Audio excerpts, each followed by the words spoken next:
campfire crackles softly in the night, its warm glow illuminating the trees and embers dancing through the smoke. The forest is calm, serene. Only the occasional rustle of the leaves and the distant hoot of an owl breaking the silence. While seated on a nearby log, I bring a glass of bourbon to my lips. It's remarkable how different things can look when you take a moment to really observe them, don't you think? I've always believed that to fully understand comes from being immersed in the particular interest. Sometimes you have to experience something firsthand to truly take it in.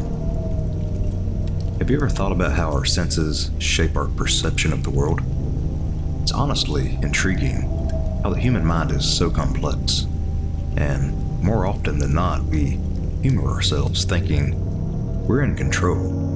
But sometimes our senses deceive us and lead us to react in ways we don't fully understand. I stand up and walk around the fire. I want you to fully absorb the conversation, to understand the message, without yet revealing the full extent of my motives.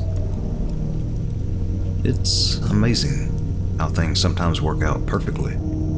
The fire is perfect, the forest calm, the lake just absolutely serene. I feel like I can really identify with you. We're having a great time, aren't we? I mean, the night is beautiful, and it's so peaceful here. I wanted to make sure we could enjoy this moment together, even if it's under some rather unusual circumstances.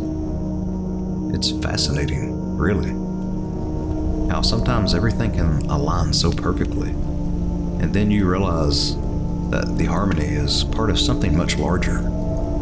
You see, my condition, it makes certain sounds unbearable. It's not just an inconvenience, it's a profound and distressing experience. Here's the deal. I'm going to take this gag off you, but there's one condition. You can't make any noise. No screaming, no crying out. You'll make this evening much more difficult for the both of us. Do you understand? Yes? Good. Your eyes are filled with terror, but your head nods in agreement. I slowly remove the gag, your mouth opening and closing, making mouth sounds. I feel the pounding sensation in my head. I grab your hair, pulling your head back, taping the gag back in. It's really fascinating how sometimes everything can be so perfect, and then you realize that the harmony is part of something much larger. No, I need you to stop crying. It's triggering my misophonia.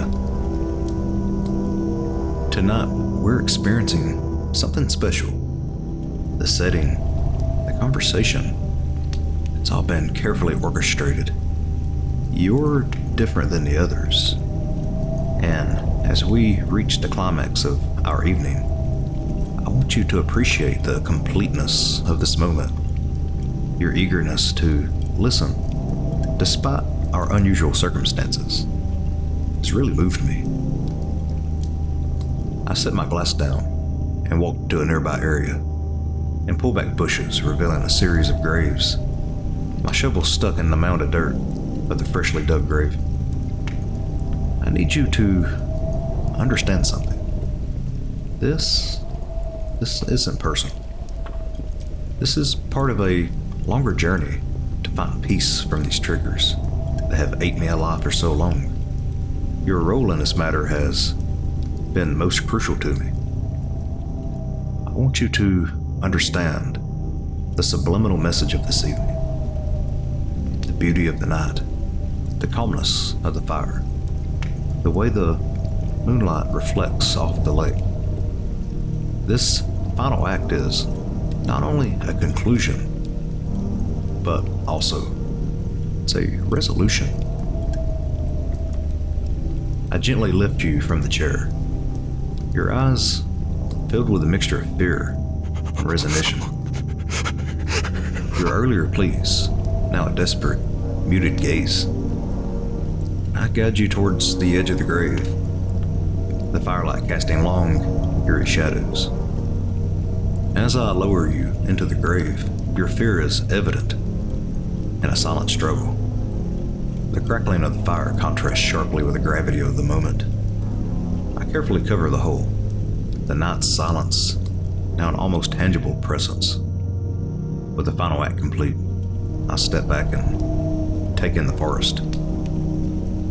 The calm of the night serves as a reminder of the lengths I've gone to in search of peace and resolution. And this brings me to my next question. Do you think you could be the one to help me find that peace